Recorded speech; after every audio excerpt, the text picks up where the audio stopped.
Anyways, we get Scott Cornell now, transformation lead, crime and theft specialist over at Travelers. Scott, how you doing, buddy? Good. How are you? I haven't talked to you in a while. How you been?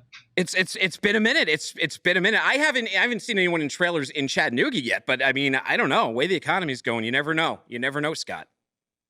You never know. You never know. I know one thing. I need to get that kid with the trucking bingo to do a hype video for me. Oh, well, he's here in studio. He's going to be on a little bit. Supply chain bingo looks awesome, and I hope nobody steals it from me or steals it when it's freight. And you're here today to talk to us about some of those trends. Has it been getting worse?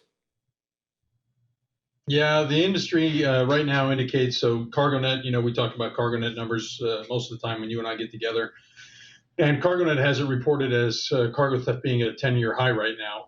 Ooh. Personally, the data only goes so far back, right? I've been doing this longer than most of the new data sets have been around. So personally, I think it's at an all-time high. The industry's really never seen this type of activity before. Interesting. So what are we doing about it? What's the industry doing about it? Well, let's talk about the contributing. Yeah, let's talk about that first. So certainly the economy has some impact on it. You mentioned inflation earlier. When there's higher value on certain goods, the cargo thieves are certainly going to target that. I think the economy sometimes gets a little overstated as to, having a bigger contribution to the increase in theft than really exists. It's more so, I think the economy dictates what gets stolen and why it gets stolen. But there's impact there for sure. But it's really the ease of use. So the ability for the bad guys to actually use all the systems that the supply chain has put in place to make itself more effective and efficient makes it easier for the thieves to steal the cargo. So, basically using the internet, load boards, email, all these types of things so they can steal things virtually. So when we look at, third quarter so far this year, according to CargoNet, it's up over 700% over third quarter last year. And that's third quarter last year was a big increase already. So 700% over third quarter last year is a big deal. And the ability to steal this stuff virtually, basically, sitting anywhere, they can steal and target cargo that's moving anywhere, because most of that increase is in strategic theft, and strategic theft is when they use the trickery to actually get you to give them the freight. Yeah, I was going to ask you about that. We had strategic theft versus straight theft. We talked about that during the summertime. Is that what this represents right here? Yeah, the biggest increases right now are in strategic theft. And so if we talk about, the three main ways that we've always identified strategic theft, the first one is identity theft. And that's basically they pretend to be a legitimate carrier. They steal the identity of a legitimate trucking company. They pretend to be that trucking company. They bid on a load. They're assigned the load. They disappear with that. The second most common is double brokering. And double brokering starts with identity theft of a trucking company. So they'll pretend to be that trucking company. They get the load brokered to them. Then they turn around and pretend to be a freight broker. They rebroker the load to a legitimate trucking company. That trucking company has no idea that they're being contacted by, an organized cargo theft ring. They just think they're being contacted by a freight broker. And then they'll have that trucking company go out and pick up the load for them. And the third most common method is fictitious pickup. And fictitious pickup is where everything's actually been done right. The freight brokers hired a legitimate trucking company to pick up the load. They vetted that carrier, and the carrier is supposed to pick up the load at 1 o'clock on Friday. But the bad guys show up at 11 o'clock on Friday, pretend to be that legitimate carrier, pick up the load, disappear. Legitimate carrier shows up, at the scheduled time, freight's already gone. Those are the three most common methods that we're seeing right now.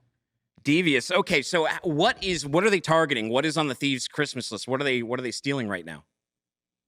Food and beverage has been the leading commodity so far in 2023. And I always say, if you can say cargo theft normalizes, when cargo theft normalizes, food and beverage will usually float to the top as the number one category.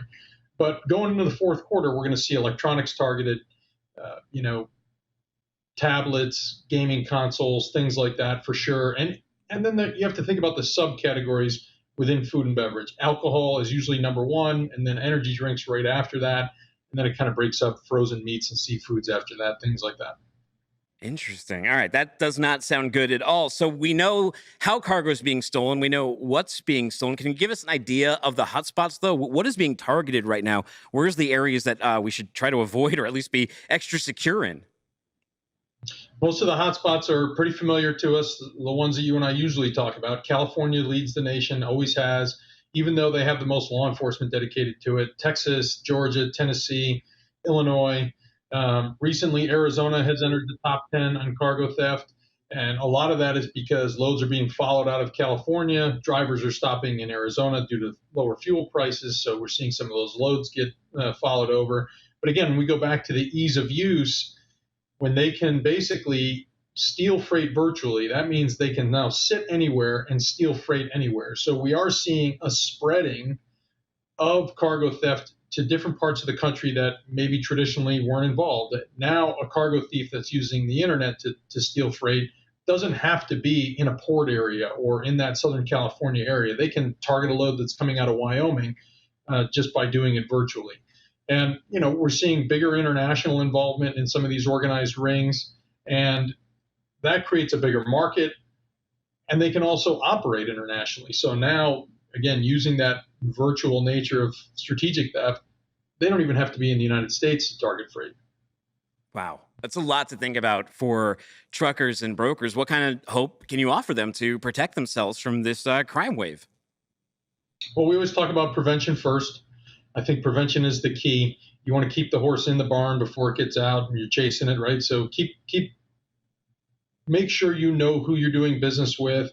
We teach our clients to use a 3-step process, good process and procedures, then hard locking devices, then the use of technology. Layer that.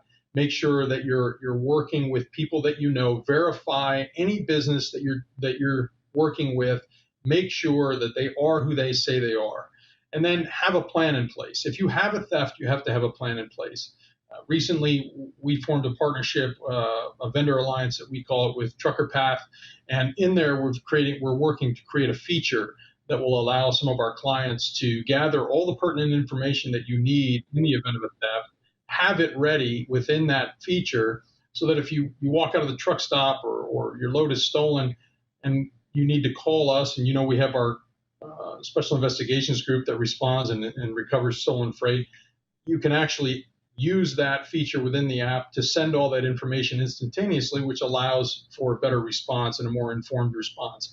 So that feature within Trucker Path we think is going to be useful to our clients. But in general, whether you're a client of ours or you're on your own or you're a client of somebody else's, you have to have a plan in place. Who's going to pick up the phone for you at 2:30 in the morning on a Friday and begin working on a recovery on your behalf?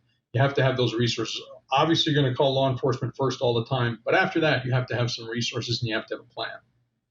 Yeah, Scott, a little bit of awareness and a little bit of education goes a long way towards making that plan. Those truckers, those brokers who feel they need some extra security, they want to talk to an expert over at Travelers, where do I send them to? Travelers.com/transportation. Very, very Scott, thank you so much. Thanks for joining us on What the Truck. Probably last time I'll see you this year. So happy New Year, happy holidays, and I'll see you next year. Happy holidays. I'll see you next year. Thanks for having me. Take it easy.